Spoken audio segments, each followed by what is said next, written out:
नमस्कार, स्वागत है आपका आवाज समाचार में। मैं हूं आपके साथ दीपाली नंदा। बुलेटिन में सबसे पहले आपको बताएंगे इस वक्त की बड़ी हेडलाइंस। हमारे प्रवासियों को, नागरिकों को मारा था। ये तीनों आतंकवादी ये थे और तीनों मारे गए। पहलगाम हमले के 3 गुनहगारों को सेना ने किया ढेर। जम्मू कश्मीर में ऑपरेशन महादेव में मारे गिराए तीनों आतंकी। गृह मंत्री अमित शाह ने ऑपरेशन सिंदूर पर चर्चा के दौरान दी जानकारी। राज्यसभा में रक्षा मंत्री बोले, हम जो कहते हैं वो करते हैं।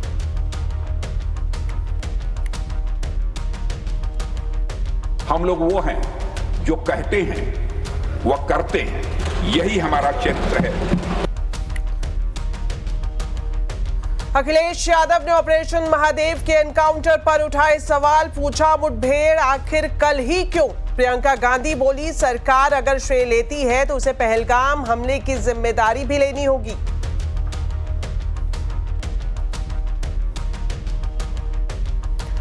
पहलगाम के आतंकियों के मारे जाने पर पीड़ित परिवारों ने जताई खुशी। कहा, हमारा बदला पूरा हुआ। सेना को ऑपरेशन महादेव की सफलता के लिए दी बधाई। बाजार में 3 दिनों की गिरावट के बाद तेजी। सेंसेक्स निफ्टी अच्छी बढ़त के साथ बंद। Mid cap small cap index में भी तेजी। रियलिटी, फार्मा, एनर्जी शेयर्स में दिखी खरीदारी। बिहार वोटर लिस्ट में कोई गड़बड़ी निकली तो देंगे दखल। 1 अगस्त को पब्लिश हो सकती है draft voter list. Supreme court ने बिहार एसआईआर मामले की सुनवाई के लिए 12 और 13 अगस्त की तारीख तय की। महाराष्ट्र में सरकारी कर्मचारियों के लिए सोशल मीडिया गाइडलाइन। सरकारी नीतियों की आलोचना करने पर रोक, लेकिन सरकार की सफलता के बारे में कर सकते हैं पोस्ट। मूसलाधार बारिश से जलमग्न हुआ पटना। घरों दुकानों में घुसा पानी। दिल्ली में भी भारी बारिश के बाद लगा लंबा जाम। हिमाचल में फिर फटा बादल। मंडी शहर में आधी रात को आई बाढ़। 50 से ज्यादा गाड़ियां मलबे में दबी। तो बुलेटिन की शुरुआत करेंगे बड़ी खबर के साथ। ऑपरेशन सिंदूर पर आज दूसरे दिन भी संसद में चर्चा जारी है। आज लोकसभा में गृह मंत्री अमित शाह ने चर्चा के दौरान श्रीनगर के पास हुए ऑपरेशन महादेव पर बड़ी जानकारी दी। गृह मंत्री ने बताया कि जिन आतंकियों ने बैसरन घाटी में 26 पर्यटकों को मारा था, उन्हें कल सुरक्षा बलों ने ढेर कर दिया। उन्होंने ये भी बताया कि इसके लिए ऑपरेशन महादेव चलाया गया। इन आतंकियों के नाम सुलेमान, फैजल, अफगान और जिब्रान है। सुलेमान लश्कर का कमांडर था। इसके कई सबूत भी हैं। ये तीनों पहलगाम हमले के आतंकी थे और तीनों मारे गए हैं। माननीय अध्यक्ष जी, कल ऑपरेशन महादेव में सुलेमान उर्फे फैजल जट, अफगान और जिब्रान 3 आतंकवादी सेना, सीआरपीएफ और जम्मू कश्मीर पुलिस के संयुक्त अभियान में ऑपरेशन महादेव में मारे गए। और माननीय अध्यक्ष जी, ये जो सुलेमान है, ए श्रेणी का लश्कर तोयबा का कमांडर था। पहलगाम हमले में और गगनगिर आतंकी हमले में वो लिप्त था। इसके ढेर सारे सबूत हमारी एजेंसियों के पास है। अफगान ए श्रेणी का लश्कर तैयबा का आतंकवादी था और जिब्रान भी ए ग्रेड आतंकवादी था। और माननीय अध्यक्ष जी, मैं सदन को और सदन के माध्यम से पूरे देश को बताना चाहता हूं, जिन्होंने बैसरन घाटी में हमारे प्रवासियों को, नागरिकों को मारा था, ये तीनों आतंकवादी ये थे और तीनों मारे गए। एनआईए ने पहले से ही इनको, जिन्होंने आसरा लिया था, वो लोगों को गिरफ्तार कर रखा था। उनको खाना पहुंचाने वाले लोगों को अपने कब्जे में रखा था। तो जब आतंकवादियों के शव श्रीनगर आए, इनसे पहचान कराई गई। 4 लोगों ने पहचान लिया, यही 3 लोग थे जिन्होंने पहलगाम में आतंकी घटना को। जब ये कल आतंकवादी मारे गए, इनकी 3 राइफलें पकड़ी गई।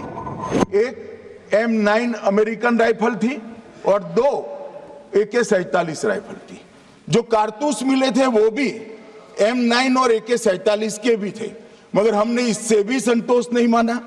ये राइफलों को एक विशिष्ट विमान के द्वारा कल रात को 12 बजे चंडीगढ़ पहुंचा गया और पूरी रात फायरिंग कर कर इसके भी खाली खोखे जनरेट किए गए। 2 खोखों का मिलान किया गया, राइफल की नाली और निकले हुए खोखों का भी मिलान हो गया। तब ये तय हो गया कि इन्हीं 3 राइफलों से हमारे निर्दोष नागरिक मारे गए। तो लोकसभा में ऑपरेशन सिंदूर पर चर्चा के दौरान गृह मंत्री अमित शाह ने कांग्रेस पर भी निशाना साधा। गृह मंत्री ने कहा कि कांग्रेस पाकिस्तान स्वीकार ना करती तो विभाजन ना होता। 1948 में कश्मीर में सेना को निर्णायक बढ़त थी, लेकिन नेहरू जी ने एक तरफा युद्ध विराम कर दिया। युद्ध विराम की वजह से पीओके अस्तित्व में आया। मान्यवर लोग कल सवाल उठा रहे थे कि इतनी अच्छी पोजीशन में थे, आपने युद्ध क्यों नहीं किया? युद्ध के कई परिणाम होते हैं मान्यवर, करना न करना वो सोचकर करना पड़ता है। मगर मैं इसी देश के इतिहास से कुछ घटनाएं बताना चाहता हूं। 1948 में मान्यवर कश्मीर में हमारी सेनाएं निर्णायक बढ़त पर थी। सरदार पटेल ना बोलते रहे, जवाहरलाल नेहरू जी ने एक तरफा युद्ध विराम कर दिया। और मान्यवर मैं बड़ी जिम्मेदारी के साथ कहता हूं, मैं इतिहास का विद्यार्थी हूं। पाक ऑक्यूपाई कश्मीर का अगर अस्तित्व है तो जवाहरलाल नेहरू जी की ये युद्ध विराम के कारण है। इसका जिम्मेदार जवाहरलाल नेहरू है। आज से राज्यसभा में भी ऑपरेशन सिंदूर पर चर्चा की शुरुआत हो गई है और राज्यसभा में ऑपरेशन सिंदूर पर चर्चा के दौरान रक्षा मंत्री राजनाथ सिंह ने भी ऑपरेशन महादेव के बारे में बताया। उन्होंने कहा कि तीनों आतंकी पहलगाम हमले से जुड़े थे। रक्षा मंत्री ने कहा कि हम जो कहते हैं वो करते हैं। कि पहलगाम में हुए आतंकी हमले के बाद की गई जांच में हमारे सिक्योरिटी एजेंसी को कई महत्वपूर्ण सुराग मिले थे, जिनके आधार पर पूरे इलाके में काउंटर टेररिस्ट ऑपरेशन चलाया गया और इन आतंकियों के पास पाए गए हथियारों की फॉरेंसिक एनालिसिस भी की गई है, जिससे यह पूरी तरह से स्पष्ट हो चुका है वे वही हथियार हैं जिनका इस्तेमाल पहलगाम में हुए आतंकी हमलों में किया गया था। हमने यह करके दिखा दिया, तीनों आतंकवादियों को मार गिराने में हमारी सेना और सुरक्षा बलों ने कामयाबी हासिल की। सभापति महोदय, हम लोग वो हैं जो कहते हैं वह करते हैं, यही हमारा चरित्र है। ऑपरेशन सिंदूर पर लोकसभा में चर्चा के दौरान समाजवादी पार्टी के नेता अखिलेश यादव ने सरकार पर निशाना साधा। पहलगाम में सुरक्षा में चूक पर घिरने के साथ उन्होंने सीज फायर को लेकर सरकार से तीखे सवाल भी किए। अखिलेश ने कहा कि जब भारत की सेना पाकिस्तान को हमेशा के लिए एक बड़ा सबक सिखा सकती थी तो आखिर उनको ऐसा करने से क्यों रोका गया। जहां पीओके पे पहुंचने तक की बात थी, कुछ लोग तो पीओके पर ये कह रहे थे कि हमारा कब्जा हो जाएगा, 6 महीने का केवल हमें मौका मिल जाए। ये अफसर सरकार आखिरकार पीछे कैसे हट गई और क्या कारण था कि सरकार को सीज फायर का ऐलान करना पड़ा? अध्यक्ष महोदय, हमें उम्मीद थी कि सरकार सीज फायर करेगी, सरकार ऐलान करेगी, लेकिन इनकी मित्रता बहुत है, बहुत गहरी मित्रता है और उसका परिणाम ये है कि इन्होंने अपने मित्र से ही कहा कि आप ही सीज फायर अनाउंस कर दीजिए, हमारी कोई ज़रूरत नहीं है, हम सीज फायर आपसे ही स्वीकार कर लेंगे। विदेशी लोगों ने दावा किया कि उन्होंने उसे रुकवाया है। ये बात कई बार माननीय सदस्यों की तरफ से आई है कि आखिरकार किसने रुकवाया, हमसे हमारी संप्रभुता खंडित हुई है। साथ ही कांग्रेस सांसद प्रियंका गांधी ने पहलगाम में सुरक्षा लापरवाही पर सरकार को घेरा। प्रियंका ने सरकार से पूछा कि आखिर सीज फायर किसके दबाव में किया गया। देश जानना चाहता है कि उस दिन अप्रैल 22, 2025 को क्या हुआ और क्यों हुआ। आप तो खुद अपनी पीठ थपथपाने में लगे रहते हैं। सेना देश संसद से सच छुपाते हैं।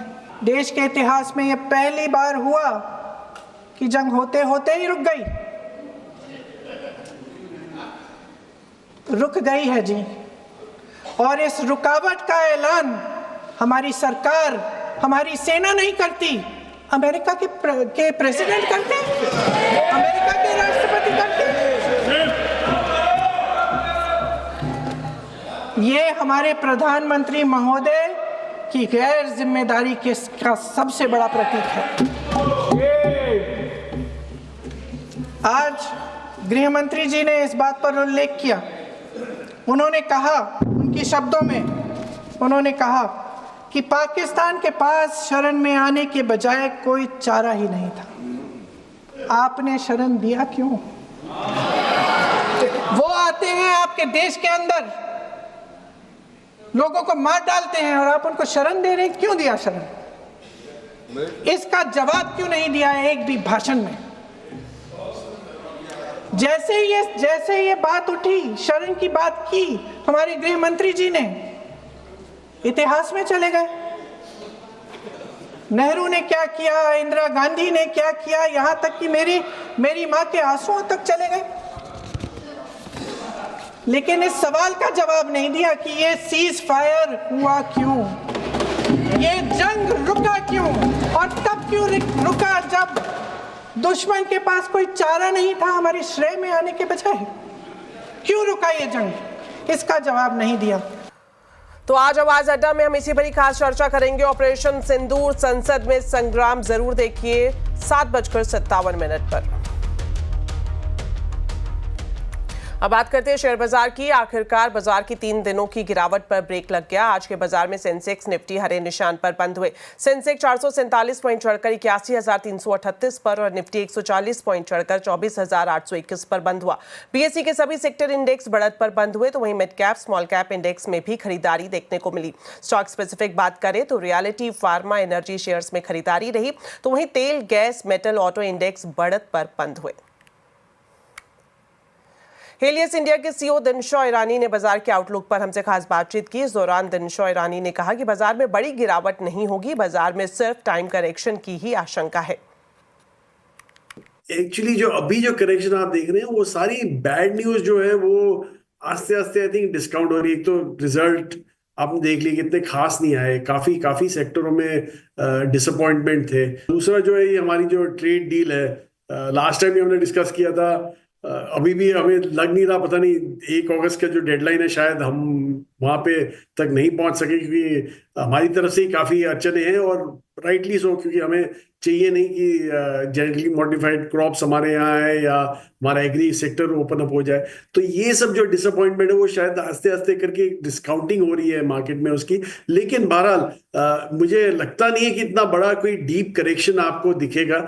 ये एक प्रॉब्ली 1 आध क्वार्टर के लिए आपको यही ऐसे जोन में दिखता रहेगा मार्केट।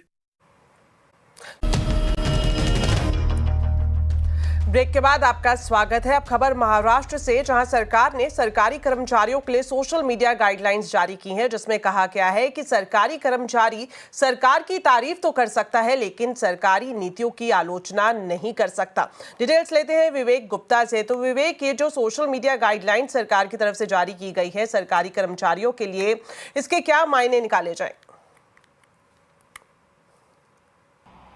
महाराष्ट्र सरकार ने अपने सभी सरकारी कर्मचारी, कॉन्ट्रैक्ट पे जो है वो कर्मचारी और साथ ही साथ जो सेमी गवर्नमेंट के जो कर्मचारी हैं उन सब के लिए सोशल मीडिया के लिए एक नई गाइडलाइन जारी की है। यही वजह है कि महाराष्ट्र सरकार ने इस पूरे मामले में सोशल मीडिया की गाइडलाइन के लिए बाकायदा एक जीआर निकाला है, जिसमें जो भी सरकारी कर्मचारी हैं या फिर जो कॉन्ट्रैक्ट पर सरकारी के लिए काम कर रहे हैं या फिर जो सेमी गवर्नमेंट ऑर्गेनाइजेशन में काम कर रहे हैं, उन सभी को अब सोशल मीडिया के नियमों का पालन करना पड़ेगा। इसमें कई सारी चीज़ें हैं जिस पर महाराष्ट्र सरकार ने नियम कानून बनाए हैं। इसमें साफ तौर पे कहा गया है कि जो लोग सरकार के लिए काम कर रहे हैं, खासकर सरकारी कर्मचारी, सेमी गवर्नमेंट कर्मचारी और कॉन्ट्रैक्ट में जो लोग काम कर रहे हैं, वो सोशल मीडिया पर सरकार से रिलेटेड कोई भी कॉन्फिडेंशियल डॉक्यूमेंट या फाइल को जो है वो अपलोड नहीं कर सकते हैं। साथ ही साथ गवर्नमेंट की जो अच्छी स्कीमें हैं, जो पॉजिटिव स्कीमें हैं, वो सोशल मीडिया पे वो शेयर ज़रूर कर सकते हैं। और साफ तौर पे ये कहा गया है कि कोई भी कॉन्फिडेंशियल चीज़ें या इन्फॉर्मेशन है वो सोशल मीडिया पे शेयर नहीं कर सकते हैं। ये जो सोशल मीडिया के नियम है वो सभी कर्मचारियों के लिए जो व्हाट्सएप है, फेसबुक है, ट्विटर है, उस पर भी ये लागू साफ तौर पर किए जाएंगे। और सरकार ने साफ तौर पे कहा है कि अगर जो भी इंसान इन नियमों का पालन नहीं करेगा उन सभी के ऊपर एक डिसिप्लिनरी एक्शन ज़रूर लिया जाएगा। आपको बताना चाहेंगे महाराष्ट्र सरकार ने ये नियम इसलिए जारी किए हैं क्योंकि इससे पहले जो सरकारी कर्मचारी थे वो अपने अपने विभाग के जो कुछ डॉक्यूमेंट थे या फिर जो दस्तावेज या जो पिक्चर थे उसे वो सोशल मीडिया पे शेयर करते थे, जिसकी वजह से जो सरकार की जो गोपनीयता के डॉक्यूमेंट थे वो बाहर आ जाते थे।